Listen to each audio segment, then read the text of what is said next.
On va prendre direction le sud directement de Bayeux. On va aller rejoindre Villers-Bocage, Aunay-sur-Odon, le Mont-Pinçon. Après, on va redescendre sur la vallée de l'Orne avec Saint-Rémy-sur-Orne, Clécy, la Rançonnière. Après, on va redescendre sur Pondouilly. On rejoindra Sainte-Honorine-la-Chardonne où habite Guillaume Martin, Athis, Flers. De Flers, on se dirige vers Lons-les-Labilles.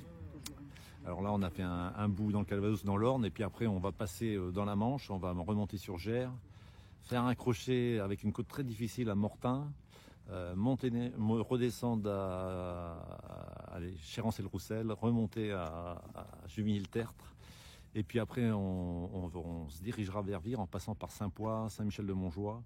Et puis après, à Vire, on a une boucle un peu spéciale pour monter 2 côtes dans le final. Et donc, ça promet une étape très vallonnée. Très vallonnée. On arrive ce qu'on appelle les Vaux-de-Vire. On va passer sous le donjon au niveau de l'écluse. Et on va traverser la ville en passant par la Porte-Horloge.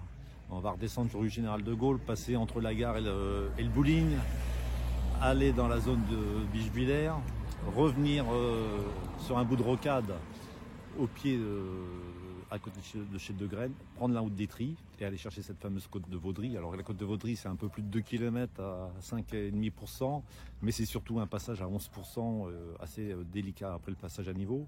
Et donc on peut penser qu'il y aura des attaques à ce niveau-là.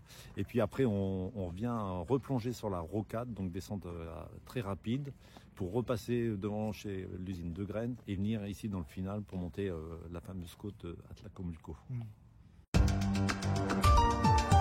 Acti.fr